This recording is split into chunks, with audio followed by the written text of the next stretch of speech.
सोचिए, एक वक्त था जब हिंदुस्तान दुनिया का सबसे अमीर मुल्क था, जब यहाँ के बाजारों में सोने की धूल उड़ी करती थी, जब यहाँ के कारीगर इतने हुनरमंद थे कि उनका बनाया हुआ कपड़ा यूरोप के राजमहल तक पहुंचा करता था, जब यहाँ के मसालों की खुशबू समुद्र पार से भी महसूस होती थी। और फिर एक कंपनी आई, सिर्फ कुछ कागज लेकर, कुछ वाकड़े लेकर, कुछ जहाज लेकर, और वह कंपनी जो सिर्फ बेचने के लिए आई थी, वह पूरे हिंदुस्तान की मालिक बन गई। यह सिर्फ एक कंपनी की कहानी नहीं है, यह दुनिया की सबसे बड़ी डकैत की कहानी है। यह एक ऐसी कहानी है जिसमें खून भी है, धोखा भी है, सियासत भी है और इंसानी लोभ की हद भी है। यह कहानी है ईस्ट इंडिया कंपनी की, और यह कहानी तुम जानोगे पूरी तरह आज। साल था 1498। एक पोर्चुगीज नेविगेटर वास्को दा गामा अपना जहाज लिए केप ऑफ गुड होप के रास्ते हिंदुस्तान पहुंचा। कैलिकट के तट पर जब वह उतरा तो उसने जो देखा वह यूरोप ने कभी नहीं सोचा था। बाजारों में काली मिर्च के ढेरों लगे थे, दाल चीनी की गंठी एक दूसरी के ऊपर, लौंग, इलायची, हल्दी, अदरक, ये सब दुनिया के किसी भी दूसरे मुल्क में नहीं मिलता था। और इन मसालों की कीमत यूरोप में सोने के बराबर थी। 1 किलो काली मिर्च का दाम यूरोप में एक मजदूर की पूरी साल की कमाई के बराबर था। समझना मुश्किल नहीं कि फिर यूरोप की तमाम ताकतें हिंदुस्तान की तरफ क्यों दौड़ पड़ी। पोर्चुगल ने पहले लाइन मार ली, उन्होंने समुद्री रास्ते कंट्रोल किए, फिर स्पेन, हॉलैंड, फ्रांस सब आ गए। लेकिन इन सब में एक मुकाबला था जो अलग था, एक ऐसा मुकाबला जो सिर्फ तिजारती रह जाने के बजाय राजनीतिक बन गया। और इस मुकाबले में सबसे आगे निकला इंग्लैंड। साल 1600, दिसंबर की एक ठंडी शाम, लंदन में इंग्लैंड की महारानी एलिजाबेथ फर्स्ट ने अपनी मुहर कलम उठाई और उन्होंने एक रॉयल चार्टर पर दस्तखत किए। इस चार्टर ने एक कंपनी को जन्म दिया, the governor and company of merchants of London trading into the east Indies, यानी ईस्ट इंडिया कंपनी। इस कंपनी को क्या मिला? एक सिंपल चीज, एशिया के साथ तिजारती का एकाधिकार, यानी मोनोपोली। मतलब कोई दूसरा अंग्रेजी व्यापारी कंपनी की इजाजत के बिना वहां तिजारती नहीं कर सकता था। कंपनी का पहला कैपिटल था 72,000 पाउंड स्टर्लिंग, आज के हिसाब से काफी पैसा, लेकिन असल में तो बस एक छोटी सी शुरुआत। लेकिन जो चीज इस कंपनी को खास बनाती थी वह थी इसकी स्ट्रक्चर। यह एक जॉइंट स्टॉक कंपनी थी, मतलब अलग अलग इन्वेस्टर्स मिलकर पैसा लगाते थे और फायदा बांटते थे। रिस्क बांटता था सब में। अगर एक सफर में जहाज डूब गया तो सब इन्वेस्टर्स का थोड़ा थोड़ा पैसा डूबा, किसी एक का सब कुछ नहीं। यह एक रेवोल्यूशनरी आइडिया था, कैपिटलिज्म का पहला रूप, और इस आइडिया ने दुनिया बदल दी। कंपनी के पहले जहाज 1601 में निकले। मंजिल स्पाइस आइलैंड्स, यानी आज का इंडोनेशिया। लेकिन वहां भी Dutch east India company VOC पहले पहुंच चुकी थी। डच बहुत ज्यादा ताकतवर थे, उनका नेटवर्क फैला हुआ था, उनके पास ज्यादा जहाज थे, ज्यादा फौज थी। अंग्रेजी ट्रेडर्स ने समझा इंडोनेशिया में सीधी टक्कर नहीं हो सकती, तो नजर घूमी हिंदुस्तान की तरफ। और 1608 में कैप्टन विलियम हॉकिंस का जहाज सुराट की बंदरगाह पर आया। वह मुगल सम्राट जहांगीर से मिलने गया। उसने रिक्वेस्ट की, हमें तिजारती पोस्ट बनाने दो। जहांगीर ने पहले तो ठीक है कहा, लेकिन पोर्चुगीज ने साथ साथ प्रेशर दिया और डील टूट गई। लेकिन अंग्रेजी वापस नहीं गए। 1612 में कैप्टन थॉमस बेस्ट ने स्वाली की लड़ाई में पोर्चुगीज जहाजों को हराया। यह एक छोटी लड़ाई थी, लेकिन इसकी तासीर बड़ी थी। जहांगीर ने सोचा ये अंग्रेजी भी काफी ताकतवर हैं। 1613 में ईस्ट इंडिया कंपनी को सुराट में पहला ट्रेडिंग पोस्ट मिला, जिसे फैक्ट्री कहते थे। यह पहला कदम था। यह बहुत छोटा दिखता था, लेकिन इसके बाद जो हुआ वह दुनिया का नजारा बदल गया। 1615 में किंग जेम्स प्रिपेयर ने अपना खास डिप्लोमेट हिंदुस्तान भेजा, सर थॉमस रो। रो एक होशियार आदमी था। वह जानता था कि मुगल साम्राज्य कितना ताकतवर है। वह यह भी जानता था कि इस दरबार में घमंड से नहीं, डिप्लोमेसी से काम चलेगा। जहांगीर के दरबार में रो 3 साल रहा। उसने 1 साल में ही यह बात समझ ली कि हिंदुस्तान के साथ सीधी टक्कर कभी नहीं जीतोगे। अंग्रेजी फौज बहुत छोटी थी, रिसोर्सेज बहुत सीमित थे। रो ने लंदन को लिखा, और यह लाइन इतनी इंपॉर्टेंट है कि लोग आज भी कोट करते हैं, it is not profitable for a princess service to possess land और castle. A war and traffic are incompatible. Only strive to be rich for it is only the merchants who can preserve this trade.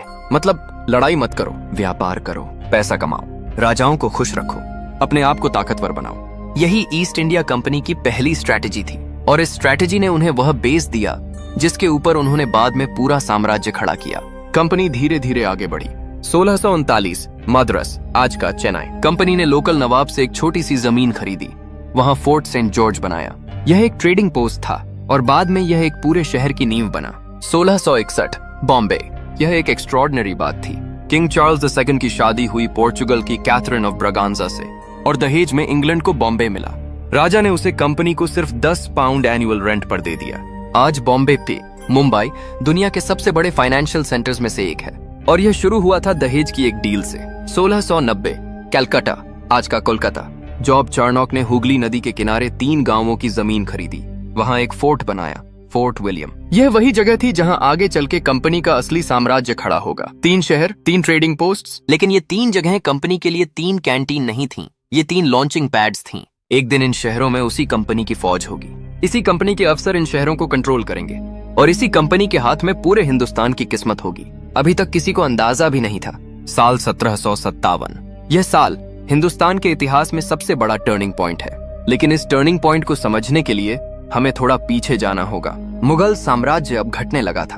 Aurangzeb के बाद कोई ताकतवर बादशाह नहीं आया। प्रांतीय सरकारें अपने आप स्ट्रांग होने लगी थीं।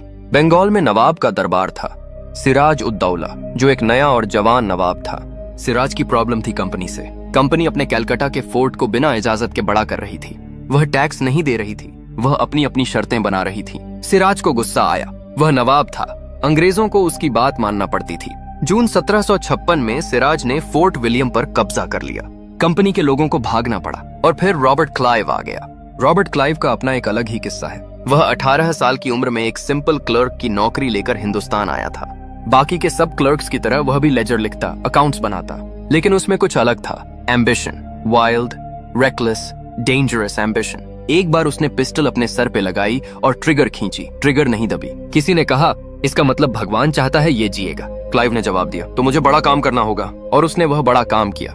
प्लासी में 23 जून 1757, प्लासी का मैदान, बंगाल में। एक तरफ थी सिराज उद दौला की फौज, 50,000 सिपाही, 40 तोप, हाथी पर सवार कमांडर्स। दूसरी तरफ थी कंपनी की छोटी सी फौज, सिर्फ 3,000 सिपाही, जिसमें ज्यादातर इंडियन सीपॉइज थे। आंकड़ों में कंपनी की हार लाजमी थी, लेकिन रॉबर्ट क्लाइव ने जो किया वह वॉर स्ट्रेटजी नहीं थी, वह बिट्रेयल था। सिराज उद दौला के अपने दरबार में एक आदमी था, मीर जफार। वह सेना का प्रमुख कमांडर था और वह नवाब की गद्दी चाहता था। क्लाइव और मीर जफार के बीच एक सीक्रेट डील हुई। डील क्या थी? प्लेसी की लड़ाई में मीर जफार अपनी फौज को रोकेगा, कंपनी जीत जाएगी। कंपनी मीर जफार को नवाब बनाएगी। मीर जफार रिटर्न में कंपनी को बहुत सारा पैसा और जगह देगा। 23 जून को जब लड़ाई शुरू हुई, सिराज की 50,000 फौज में से आधी से ज्यादा खड़ी रही। मीर जफार ने अपने सिपाहियों को आगे बढ़ने नहीं दिया। कुछ घंटों में लड़ाई खत्म हो गई। सिराज भाग गया, बाद में पकड़ा गया, मार दिया गया। मीर जफार नवाब बना और कंपनी को मिला बंगाल, बिहार और उड़ीसा का टैक्स वसूल करने का हक। प्लासी की लड़ाई में एक भी तोप का गोला सीधा नहीं पड़ा, एक भी स्ट्रैटेजी मास्टर नहीं थी। यह बस एक सौदा था, खून, धोखे और लोभ का सौदा। और इस सौदे से कंपनी को बंगाल मिली। बंगाल दुनिया का सबसे अमीर सूबा, कपड़े के कारखाने, नील की खेती, रेशम का व्यापार, सब कुछ एक दिन में। रॉबर्ट क्लाइव दोबारा हिंदुस्तान आया, इस बार गवर्नर जनरल की कुर्सी पर। मुगल एम्परर शाह आलम द सगुन, जो उस वक्त दिल्ली में था, वह नाम का ही बादशाह था। असली ताकत कंपनी के पास थी। क्लाइव ने शाह आलम से एक अग्रीमेंट कराया, दीवानी सेटलमेंट। दीवानी का मतलब था बंगाल, बिहार और ओडिशा में टैक्स वसूल करने का हक। यह अग्रीमेंट एक कागज पर था, लेकिन इसकी ताकत बेहिसाब थी। अब कंपनी व्यापारी नहीं रही, अब वह एक गवर्निंग बॉडी बन गई थी। कंपनी के लोग बंगाल की जमीन की पैदावार पर टैक्स वसूल करते थे। किसान अपनी जमीन जोतते थे, कंपनी का हिस्सा जाता था। कारखाने चलते थे, कंपनी का कट आता था, और वह पैसा इंग्लैंड जाता था। इस प्रोसेस को इकोनॉमिस्ट्स आज ड्रेन ऑफ वेल्थ कहते हैं। हिंदुस्तान का पैसा, हिंदुस्तान की मेहनत से कमाया हुआ, कंपनी के जहाजों में भर भर के इंग्लैंड भेजा जाता था और वापस आता था। सिर्फ कमांड, सिर्फ ऑर्डर्स। बंगाल में लोगों की हालत दिन ब दिन बुरी होती गई। और फिर आया एक ऐसा साल जो इंसानियत को शर्मिंदा कर दे। साल 1770। बंगाल में अकाल आया, खेती बर्बाद हो गई, मॉनसून फेल रहा, अनाज नहीं था, लोग भूख से मर रहे थे। और कंपनी ने क्या किया? टैक्स बढ़ा दिए। अकाल के बीच में जब लोगों के घर में खाने के लिए अनाज नहीं था, कंपनी ने टैक्स की दर 10% से बढ़ाकर 50% तक कर दी। किसानों को अपनी जमीन बेचनी पड़ी, बीज बेचने पड़े, कांपते हाथ से इतना अनाज निकालते रहे जितना कंपनी मांगती थी, और बाकी खुद के लिए कुछ नहीं बचता था। उस साल बंगाल की आबादी का 1/3 हिस्सा मर गया। 1/3। यह कोई हिस्टोरिकल एस्टिमेट नहीं है, यह कंफर्म्ड इतिहास है। 10 से 15 मिलियन इंसान एक साल में भूख से, जब उनके मुल्क की दौलत जहाजों में भर भर के इंग्लैंड जा रही थी। इतनी बड़ी ट्रेजेडी के बाद भी कंपनी नहीं रुकी, और यही सबसे बड़ा जुर्म है। लेकिन हिंदुस्तान हर तरफ से झुका नहीं। मैसूर में 2 आदमी थे, हैदर अली और उनका बेटा टीपू सुल्तान, जिन्होंने कंपनी की नींद उड़ा दी। हैदर अली एक सेल्फ मेड रूलर था, कोई खानदान नहीं, कोई टाइटल नहीं, लेकिन एक दिमाग था जो बाउंड्रीज नहीं मानता था। उन्होंने मैसूर की एक छोटी सी सेना को एक highly efficient modern warfare unit में बदला। 1769 में पहली एंग्लो मैसूर वॉर में हैदर अली ने कंपनी को ऐसी हार दी कि माद्रास का गवर्नर कांपने लगा। कंपनी को ह्यूमिलिएटिंग पीस ट्रीटी साइन करनी पड़ी। फिर आया टीपू सुल्तान, जो टाइगर ऑफ मैसूर के नाम से जाना जाता है। टीपू एक विजनरी था। उसने रॉकेट्स की मॉडर्न वॉरफेयर में यूज की। पहले किसी इंडियन रूलर ने ऐसा नहीं किया था। उसने फ्रांस से मिलिट्री अलायंस बनाई। उसने नेपोलियन बोनापार्ट तक को लेटर लिखा, मिलकर कंपनी को हराने की स्ट्रेटेजी बनाओ। कंपनी टीपू से डरती थी, और डरती नहीं थी तो रिस्पेक्ट करती थी, जो असर में एक ही बात है। 4 एंग्लो मैसूर वॉर्स हुए, 4 लड़ाइयां। आखिर में 1799 में कंपनी की मासिव आर्मी ने सेरिंगपातम का किला घेरा। टीपू सुल्तान अकेले लड़ रहे थे। जब उन्हें वहां मारा तो वह अपनी खुद की जगह अपने किले के गेट पर गिरे। टीपू की लाश मिली तो कंपनी के अफसर खुश नहीं हुए। वह जानते थे उन्होंने सिर्फ एक आदमी नहीं मारा, उन्होंने एक आइडिया मार दिया था। वह आइडिया कि हिंदुस्तान की सरजमीन पर किसी अंग्रेजी के आगे झुकना जरूरी नहीं। टीपू के बाद एक और बड़ी ताकत थी, मराठा कन्फेडरेसी। मराठे, शिवाजी के वंशज, एक पूरे सब कॉन्टिनेंट में फैली हुई मिलिट्री पावर थे। पुणे में पेशवा का दरबार था। नागपुर, ग्वालियर, बड़ौदा, इंदौर, ये सब मराठा टेरिटोरी थी। लेकिन मराठों की अपनी एक कमजोरी थी, आपसी फूट। पेशवा बाजीराव जगगिंग, सिंधिया, होलकर, भोंसले, ये सब अलग अलग सोच के थे। कंपनी ने इस फूट का फायदा उठाया। आर्थर वेल्सली, जो बाद में ड्यूक ऑफ वेलिंगटन बन गया, उसने मराठा वॉर्स में कंपनी की फौज लीड की। 1803 में दिल्ली और आगरा कंपनी के हाथ में आ गए। मुगल बादशाह शाह आलम तको अब सिर्फ कंपनी की मर्जी पर जी रहा था। 1818 में पेशवा भी हार गए। अब हिंदुस्तान का मैप देखते हैं। बंगाल, बिहार, ओडिशा कंपनी के, मद्रास प्रेसिडेंसी कंपनी के, बॉम्बे प्रेसिडेंसी कंपनी के, मैसूर कंपनी के अंडर, दिल्ली कंपनी के अंडर। मराठास हारे हुए, सिर्फ कुछ जगहें बाकी थीं। पंजाब में Ranjit Singh, the last major independent ruler, Sindh, Balochistan, Kashmir, और ये भी एक एक करके गिरती जाएंगी। अब एक ऐसी कहानी सुनो जो हिंदुस्तान से बाहर की है, लेकिन हिंदुस्तान की वजह से है। कंपनी हिंदुस्तान से पैसा निकाल रही थी, लेकिन चाइना से वह क्या खरीदती थी? चाय, सिल्क, पोर्सिलेन। और चाइना कुछ नहीं खरीदता था इंग्लैंड से। ट्रेड डेफिसिट था। कंपनी ने सोल्यूशन निकाला, हिंदुस्तान का ओपियम। बंगाल में कंपनी ने किसानों को फोर्सिबली ओपियम उगाने पर मजबूर किया। वह ओपियम चाइना भेजा। चाइना में ओपियम एडिक्शन फैलाई। जब चाइनीज एम्परर ने ओपियम इंपोर्ट बंद करना चाहा, कंपनी ने ब्रिटेन को वॉर में खींचा। ओपियम वॉर 1839 से 1842।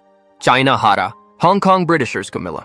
यह एक अलग डॉक्यूमेंट्री का टॉपिक है, लेकिन समझना जरूरी है कि ईस्ट इंडिया कंपनी सिर्फ हिंदुस्तान की स्टोरी नहीं है, यह एक ग्लोबल स्टोरी है।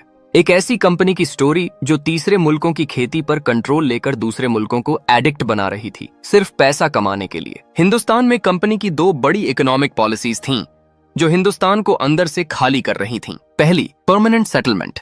1793 लॉर्ड कॉर्नवालिस ने बंगाल में यह पॉलिसी लाई।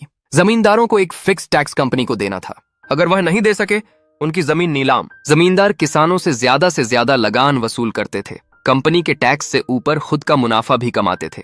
किसान पिछड़ गए, जमींदार अमीर होते गए, कंपनी का खजाना भरता रहा। दूसरी, रियोतवारी सिस्टम। मद्रास और बॉम्बे में कंपनी सीधा किसानों से डील करती थी। कोई जमींदार नहीं, सीधा गवर्नमेंट को टैक्स। एक तरफ से अच्छा लगता था, लेकिन टैक्स की दर इतनी ज्यादा थी कि किसान कभी ऊपर नहीं उठ पाते थे। एक फसल खराब हुई, लोन नहीं चुका, जमीन गई, मजदूर बने, और हिंदुस्तान, जो कभी दुनिया की 25% इकोनॉमी था, वह गिरना शुरू हो गया।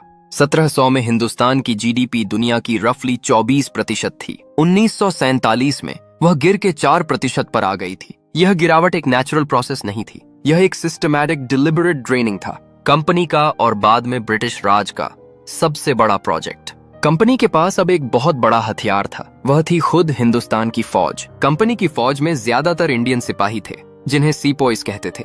अंग्रेजी ऑफिसर्स थे, लेकिन फाइटिंग फोर्स इंडियन थी। यह एक ताज्जुब की बात है। हिंदुस्तान की सरजमीन हिंदुस्तान के ही लोगों की फौज से जीत ली गई। इस फौज की ट्रेनिंग बेहतरीन थी, डिसिप्लिन जबरदस्त था, पे अच्छा था। कंपनी अपने सिपाहियों का ध्यान रखती थी क्योंकि उन्हीं पर डिपेंड करना था। लेकिन एक बात थी जो कंपनी भूल गई, ये सिपाही इंसान भी थे, इनकी अपनी इज्जत थी, अपना धर्म था, अपनी फीलिंग्स थीं, और कंपनी ने इन फीलिंग्स को इग्नोर किया। जब तक साल 1857 जनवरी की बात है।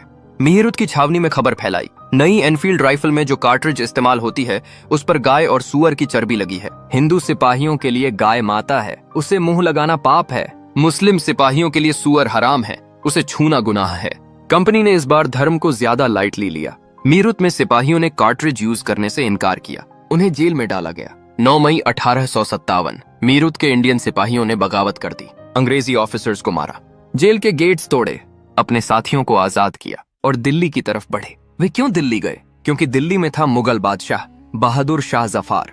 बहादुर शाह जफर एक एज्ड पोएट एम्परर जिसकी कोई असली ताकत नहीं थी, लेकिन वह सिंबल था, मुगल सल्तनत का सिंबल, हिंदुस्तान की यूनिटी का सिंबल। सिपाहियों ने बहादुर शाह जाफर को अपना लीडर माना और एक ऐसा संग्राम शुरू हुआ जिसे कंपनी के लोग सीपॉय म्यूटिनी कहते थे, लेकिन जो असल में हिंदुस्तान का पहला ऑर्गेनाइज्ड रिवोल्ट था कंपनी के खिलाफ। 1857 का संग्राम सिर्फ मीरुत या दिल्ली तक नहीं था। कानपुर में नाना साहिब ने अंग्रेजों के खिलाफ उत्थान किया। लखनऊ में बेगम हजरत महल ने अपने बेटे की तरफ से नवाब की गद्दी से लड़ाई की। झांसी में रानी लक्ष्मीबाई महारानी ऑफ झांसी, शायद इस पूरे अपराइजिंग का सबसे आइकॉनिक चेहरा। कंपनी की डॉक्ट्रिन ऑफ लैप्स के तहत उनकी रियासत हड़प कर ली गई थी। वह जुल्म को मानने वाली नहीं थी।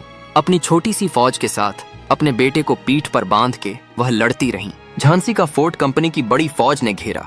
लक्ष्मीबाई ने हारने से इनकार किया, वह किला छोड़ के कहीं और लड़ गईं। ग्वालियर तक लड़ती रहीं। 17 जून 1858 ग्वालियर के पास कोताह की सिराई में रानी लक्ष्मीबाई गिरीं, घायल, खून में, लेकिन अकेले। वह नहीं गिरती, वह कंपनी की ताकत के आगे नहीं गिरती थीं। वह तब गिरती थीं जब मैदान ने उन्हें थामना बंद कर दिया था। जनरल रोज, जो उनके खिलाफ लड़ रहा था, उसने खुद लिखा, she was the best and bravest military leader the rebels had. दुश्मन भी मानता था। 1857 का संग्राम दबाया गया। बहादुर शाह जफर को रैंगून, आज के यंगोन, भेज दिया गया, जहां वह 1862 में मुसाफिर की तरह मर गए। उनकी वह बेशकीमती शायरी थी, कितना है बदनसीब जफर दफन के लिए 2 गज जमीन भी न मिली कुए यार में। लेकिन 1857 ने कंपनी को एक चीज बताई, हिंदुस्तान अब उनके हाथ से फिसल सकता है। ब्रिटिश गवर्नमेंट ने फैसला किया, अब कंपनी को यह सब कॉन्टिनेंट चलाने नहीं दिया जा सकता। 1858 में government of India act I. East India company का राज खत्म हुआ। हिंदुस्तान अब सीधा ब्रिटिश क्राउन के अंडर आया। क्वीन विक्टोरिया ने हिंदुस्तान की एम्प्रेस का टाइटल लिया।